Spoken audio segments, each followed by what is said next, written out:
evening, viewers, and welcome to this edition of NTV Sports Page. It's Thursday, 27th January. I'm Curtis Morton. In our headlines, explanations received as to exclusion of our under-19 cricketers, and in our feature for this evening, the SKNFA committed to the development of its players. We'll take this break and I'll be right back. Breathe.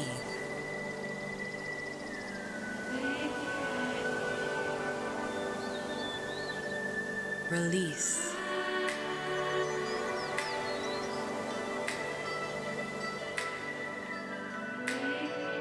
Feel.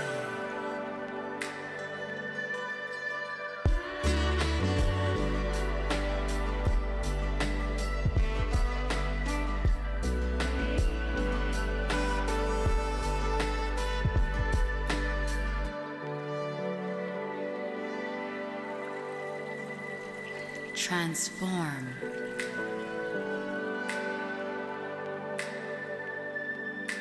Embrace.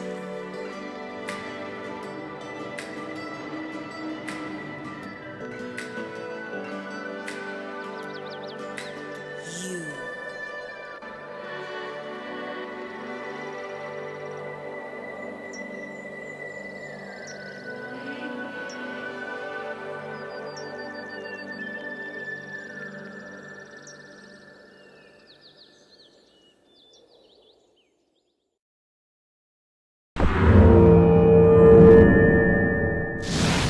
Well, I'm back and we start with cricket. Cricket fans in St. Kitts and Nevis have been wondering out loud about the exclusion of the three Nivijans in the West Indies under-19 setup in recent matches.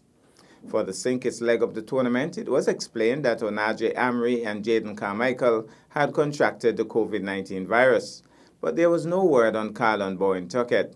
It has been recently confirmed that young Tuckett had previously contracted the virus and did not even make the journey to St. Kitts. It is understood that he has since recovered and should be rejoining the squad shortly. We look forward to some exciting times yet for our three Nivision superstars.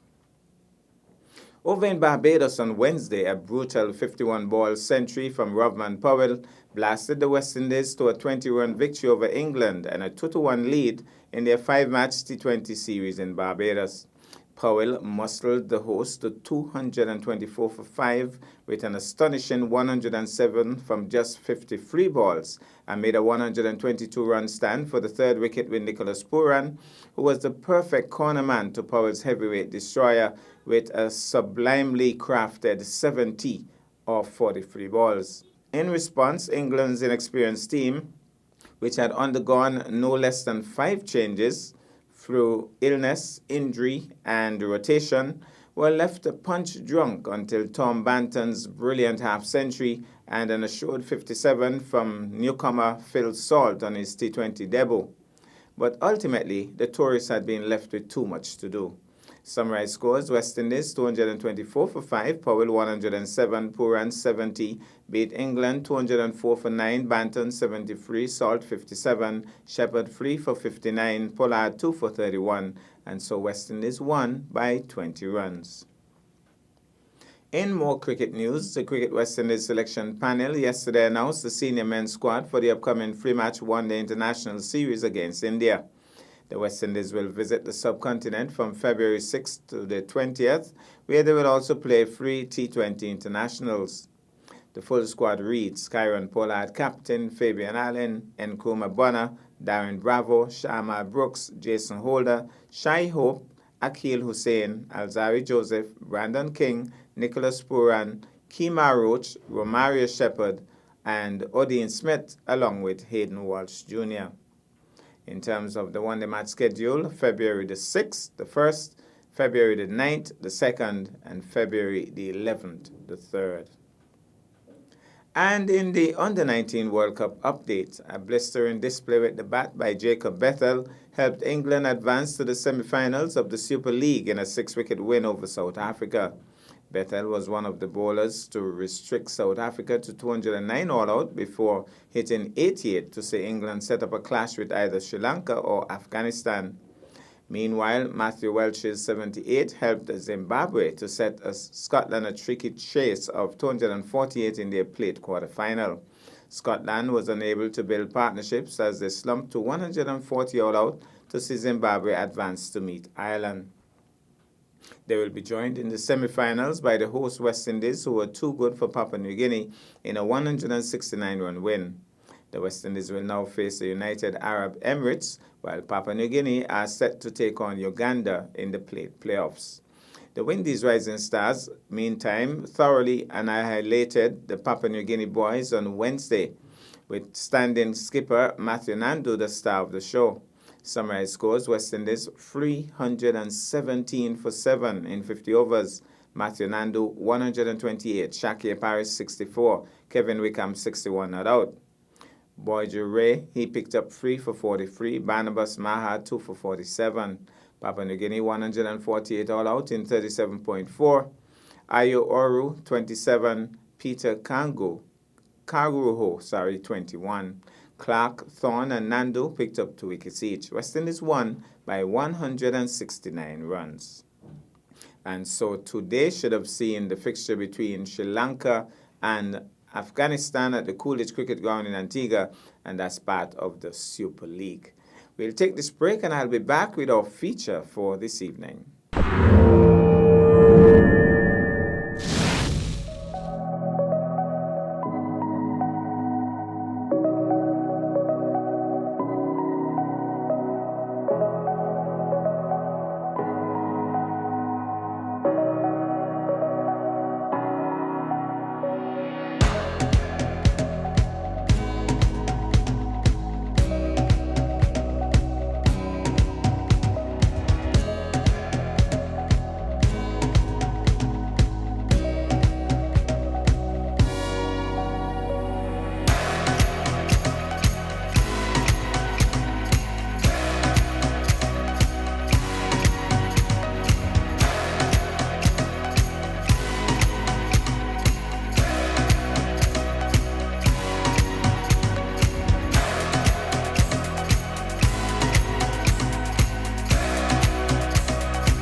Well, I'm back, and tonight football is in the spotlight. The St. Kitts and Nevis Football Association said it is resolute in its stance to continuously foster an environment conducive to developing athletes. We take in this special report from Andre Huey.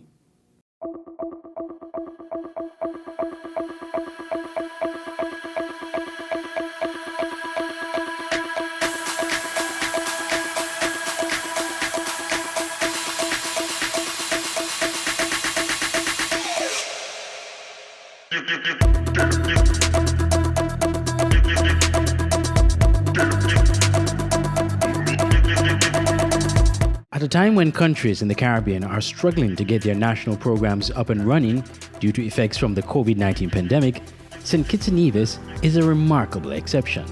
Not only are the national programs running, the St. Kitts and Nevis Football Association has embarked on new and more efficient training programs, which is already improving the way the teams train. Take the senior women's team, for example. Players are already beginning to see a marked improvement in the way training is being done and how it helps to build camaraderie. Well, for me, it's different from the one that we had before, but I think that it's helping us a lot with our togetherness as a team. And the program is really getting to a lot of the girls, and we're becoming a lot stronger. My thoughts on the new female training program, it's going great so far. It's good, we get along very well and we communicate with each other and we have fun with each other. The boys under 20 team has also seen improvements in the new training regime, which is sparking much improved output from the players. My name is Johnny Mills, position playing right back for the St. Kitts and Nevis U20 national team. Well, the training process is going good because we are back to the basics of passing drills and dribbling drills because of the coronavirus pandemic setting us off from playing football for a while. So while we're here trying to recap the ability of playing football as the national team and preparing ourselves mentally and physically. It has been excellent. It has been excellent. It's been a boost for football over the last few years. With the new regime, they have implemented the program now where we're bringing players in, right? And we're trying to instill certain qualities within the players, building back their confidence, getting them back on the ball, and hopefully bringing a clear understanding of what they should be doing throughout the football. As an outlook for 2022, the women's players will be competing in the CONCACAF Women's World Cup qualifiers, and from the looks of things, they are expected to do well, thanks in large part to the changes made by the new SKNFA executive in the way the team is being prepared. Now we see out of a week, it's like 4 days a week, right? It's first time ever, I think something like this ever happened in St. Kitts.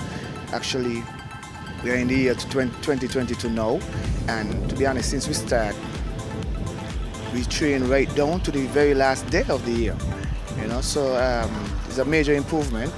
The girls been coming out as usual, dedicating their time and stuff, so I believe that in the near future we would see some great wonders in terms of female football here in St. Kitts. Fitness part, that's really good that we have that before every training session so that we could keep getting stronger, faster, getting ready for our opponent. As for the boys under 20 team, the sky is the limit. It's been a long time off on playing football, so back to the basic, passing, dribbling, communication within the team. For us to have an experienced coordinator with us, help us with the drill support, it makes us better in terms of the drills, the professionalism about the training and so forth. We have now been at this now for about, say, 24 days, right? So we are now ramping up. We're now ramping up, getting players into their positions, right? Understanding their positions so that we can all be successful, because there's certain things where they need to understand. We are going deeper into the football, right? Starting from their positioning and the clear understanding of everybody that's on the playing field at the same time. With that clear understanding, we will see success. It's very important we address everybody individually, right, and as a group, so that there's a clear understanding throughout the program.